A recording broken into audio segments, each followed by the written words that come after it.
Hey, welcome back. I'm RatherSlack, and we're doing another Am I the A-Hole today. So if you didn't watch the first episode, make sure you do that. The link will be down in the description for that. We got some juicy ones for you today, so let's just go ahead and jump one off the cliff right into the first one, okay? The first one's brought to us by No Couch Anon.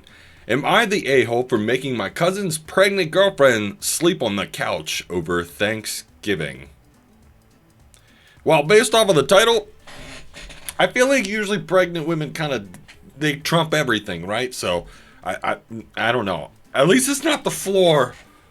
We'll get into the story. We'll see how this kind of unfolds. My 38 and aunt 60-ish hosted Thanksgiving this year at a fairly large house. She was really eager to have my mother join family this year, including me and my sister, her husband, and her kids, because we haven't seen each other in a while.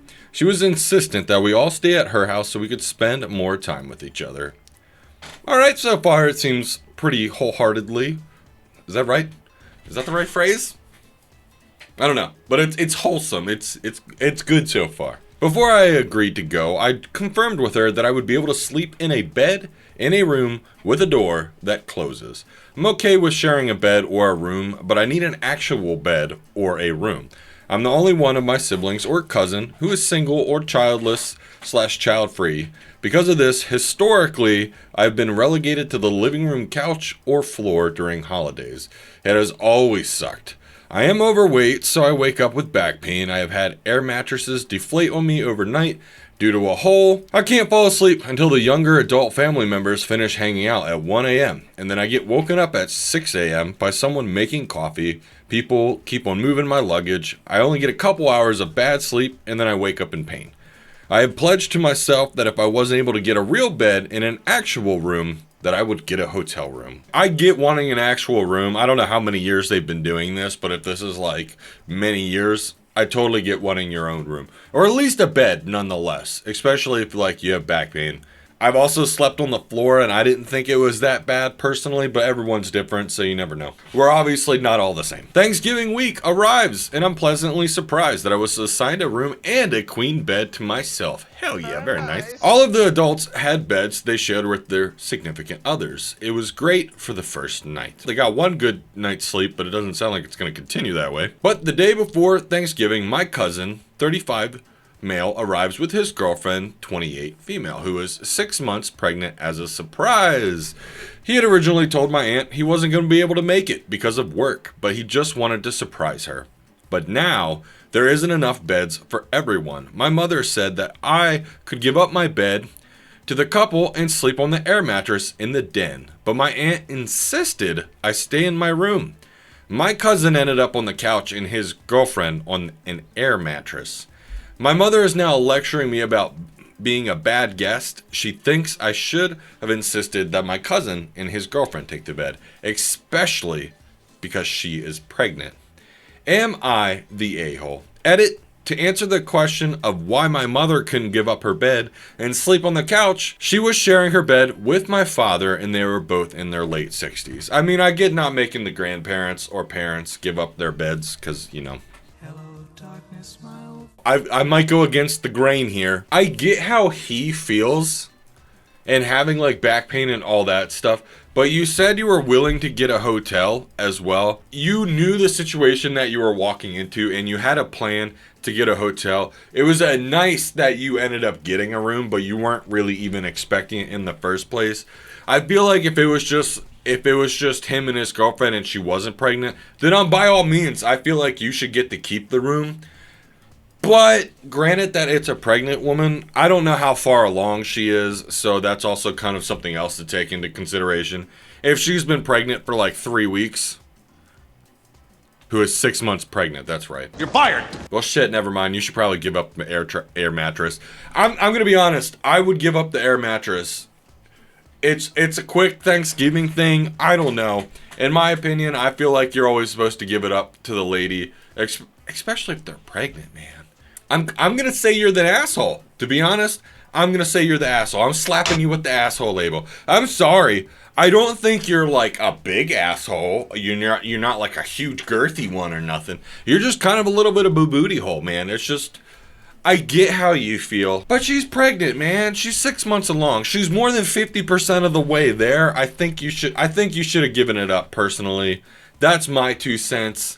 We're gonna check the comments and see what they have to say. Owls and Cardinals had to say, not the asshole. You weren't a bad guest. You've been given the short stick many times and had needs and hopefully communicated in advance. You could have not anticipated additional guests. I think the only possible a-holes here are the cousins with the surprise pregnant girlfriends. It's a nice gesture, but if he wasn't sure there would be room for them to stay, it was shitty of them not to make hotel reservations nearby and graciously decline any offers that your aunt could make room for the unexpected additions. If expecting cousin couple had done that, then this would have been a non-issue. I don't feel that you should have been insisted on giving up your spot over this. Edit. I originally thought there were no a-holes, but I agree with the others that your mom volunteering your space and then giving you a hard time is a-hole-ish. And secondarily, the surprise guest expecting accommodations without having it arranged in advance also are. Okay. So this does kind of give me another perspective I didn't really think about. You did get the short stick, and you did kind of also have accommodations, but then the people that were showing up as guests, uninvited guests, more or less. Not that they're necessarily unwelcomed. They just didn't get invited because you all thought they were busy, are just expecting accommodations and stuff. That's kind of fair. That's kind of fair. You know what? I'm gonna take it back. I'm gonna read some more comments, but I'm taking it back for right now. Mum's the a-hole for trying to give away someone else's bed instead of offering their own. I agree, but they're old. They definitely could have planned this out better than just being like, surprise, and then expecting a bed and stuff is kind of an a-hole move. I guess we'll go with not the asshole. That's what the community said, and you know, as much as I love going against the grain, anyone could be an a-hole in this situation depending on how you look at it. So I guess no one's a butthole, but everyone's a little bit of a butthole. Okay? Fair? Fair? Fair? Fair? Our next story is brought to you by Ivory Iris 9. Am I the a-hole for not attending my best friend's wedding because I couldn't support her choice of marrying her ex-husband? What? This is a short story, so we'll get into it quickly. Your friend got divorced with her husband and now is remarrying the guy? I feel like that's a red flag in itself. I'm not saying people can't get... I don't know. We'll get into the story. I'm sorry, I'm yapping here. So my best friend, let's call her Sarah, thank you for giving her a name, went through a pretty rough divorce a few years ago. She was married to a guy for 7 years and it ended terribly.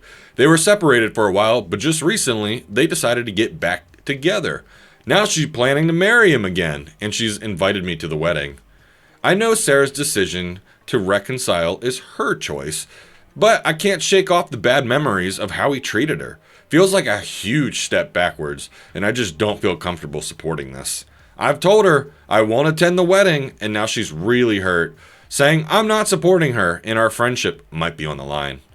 Am I the a-hole for not being able to support her decision, even if it makes her happy?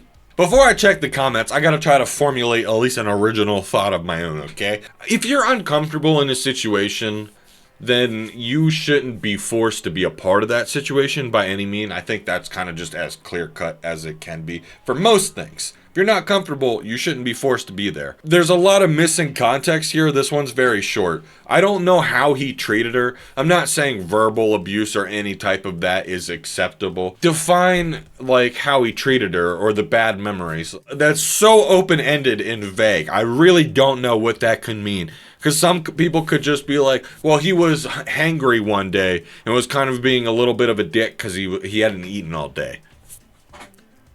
Okay, it doesn't justify him being a dick, but it's not the worst thing. Now, if it was like some slappy slaps were getting thrown around, I'm just using that so YouTube doesn't get mad at me, then obviously that's horrible and she should not be with the guy anymore. There's just so much open-ended stuff that makes it hard to answer, but I think if we just look at the base context of you're uncomfortable, you have every right to not want to be there or be there because you're uncomfortable.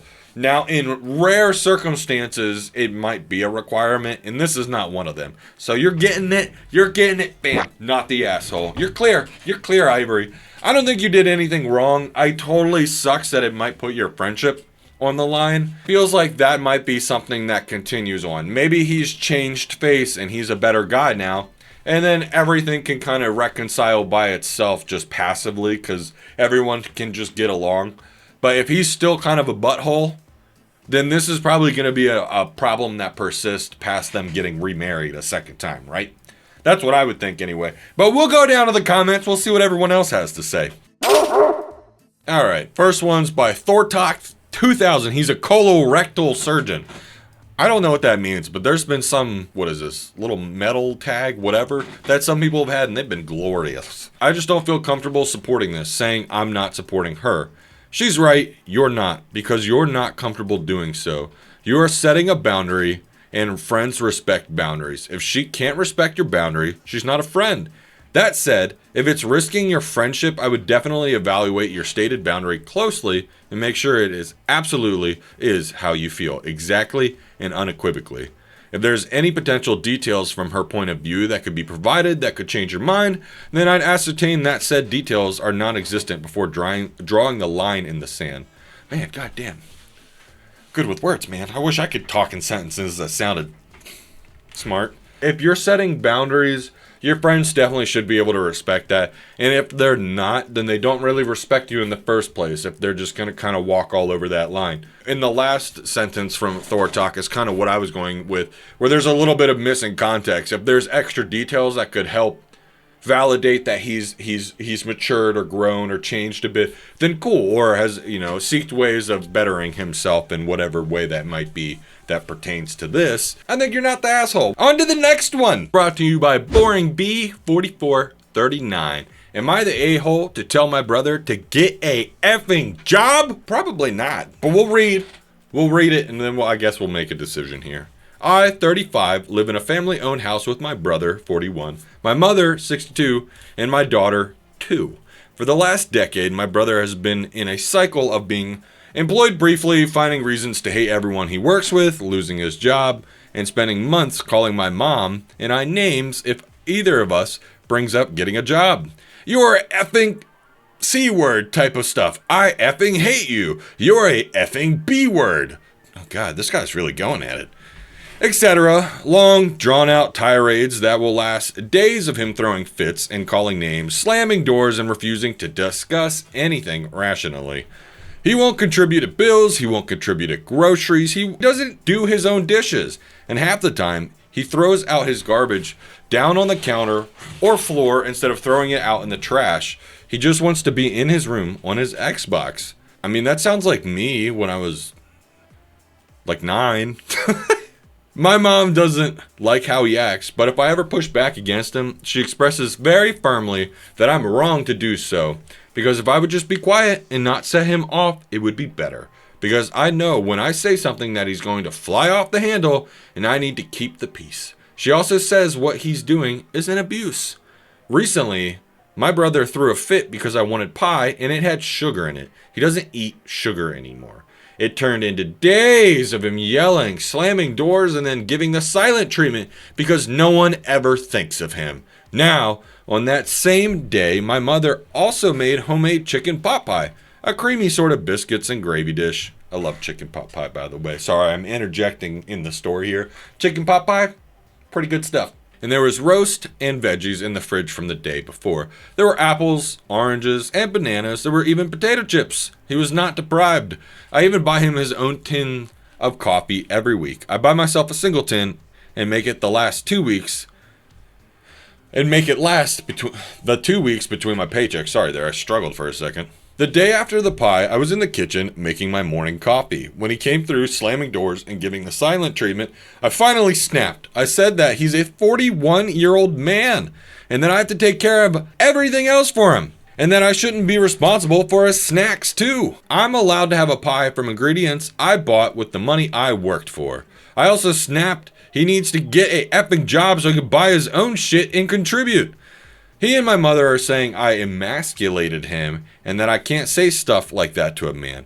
He threw an even bigger fit and started slamming around the house, saying he was going to sell all the tools and leave. I regret swearing, but I don't think it's unfair or rude to remind him that he's a grown man and needs to support himself. I want to leave, but I can't run off and be homeless with my daughter in winter. When I try to save up money from my paycheck, I get treated like I'm being greedy somehow.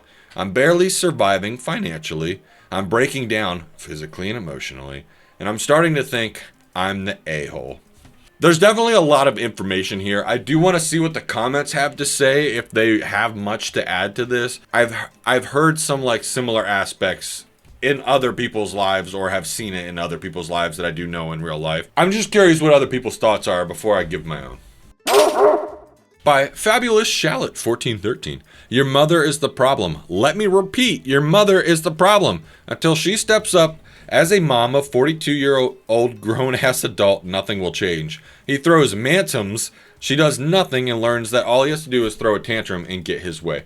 My honest advice is this: stop buying the house or him anything. Keep all your food in your room. Get a mini fridge. Don't do the dishes. Don't make him food. Infant. I'd make less than normal intentionally to force him to do it himself. Tell your mom she won't contribute to bills or food until she fixes what she has created.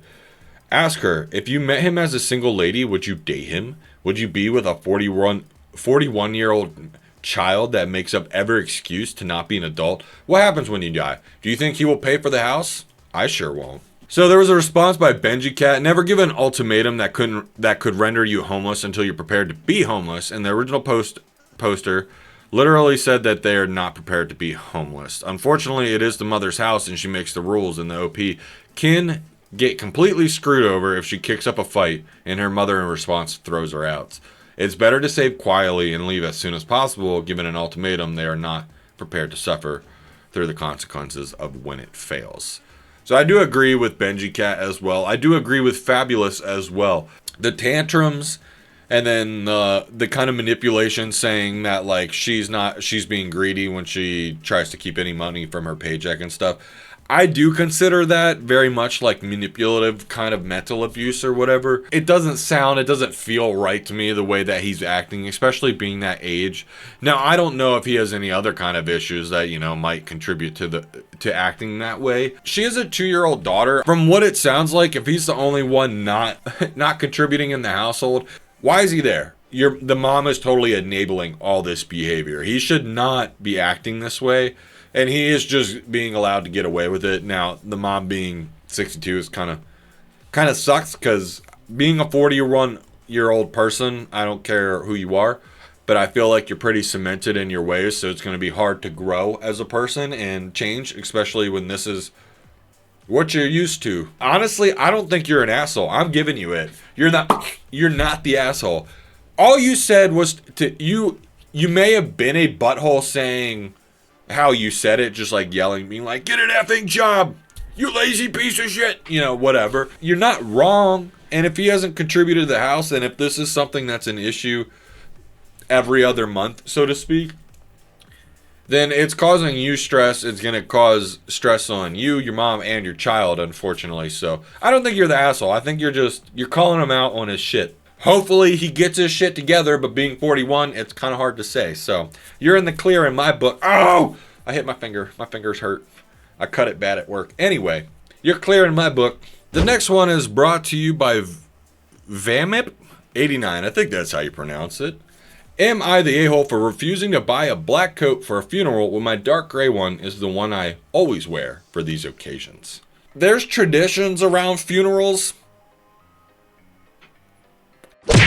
You might have a family one. I'll read it first. I'm sorry. I'm already casting judgment. Let me read it first. My granddad passed away a few weeks ago, and this funeral is coming up within the next week. I had planned on wearing my standard funeral outfit, black pant, white shirt, etc.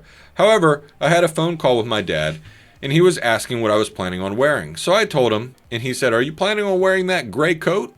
I said, "Yeah, I plan to." His reaction was, "Well, everyone is wearing black, so you're going to look stupid with that on. You need to go out and buy a black one." I had told him no. I won't be going out spending on a coat so close to Xmas, and also I'm still a week away from being paid, so I'm not exactly flush with cash right now. In the end, I said, okay. I will just be without a coat for the day. Again, he said he did not like that, and I should just go buy one.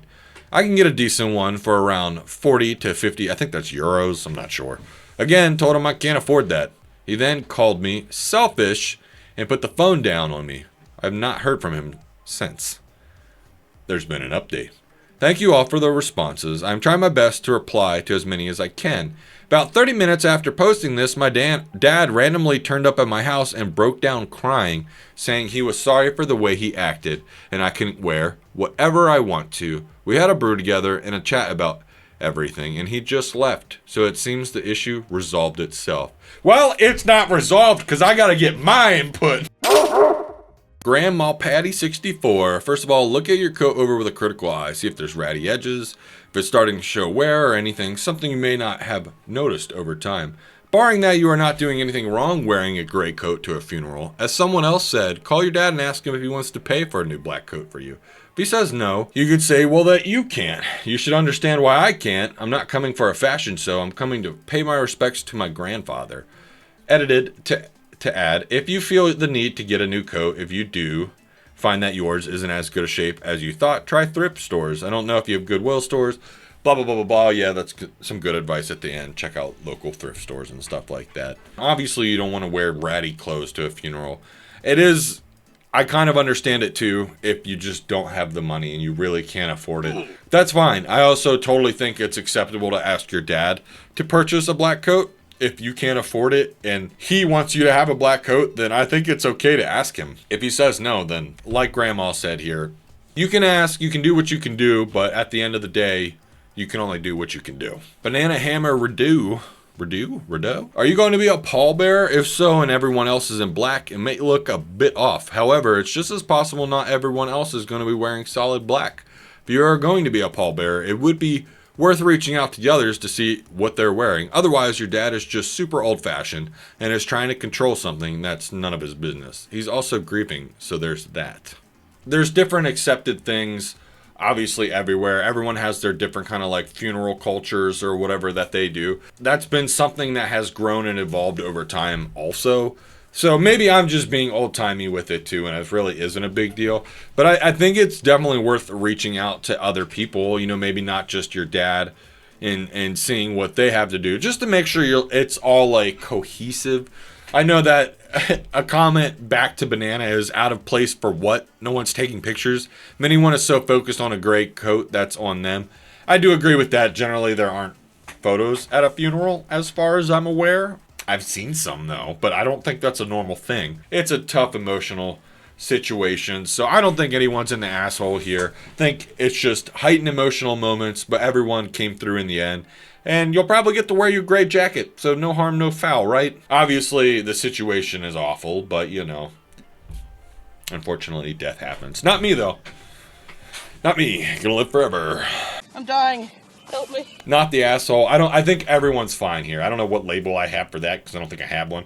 Everyone's fine. It's just heightened emotions. That's all it was. Hope you enjoyed the Am I the A-holes. We'll probably do some more. I'm enjoying them. I love giving my opinion when it's not asked for, so that's always fun. If you guys enjoyed the video, like, comment, do all those fun things. It really helps me out, and I appreciate it a whole lot. If you guys have any specific stories or anything you want to check out, let me know down in the comments especially too. And I'll see you guys soon. Ah!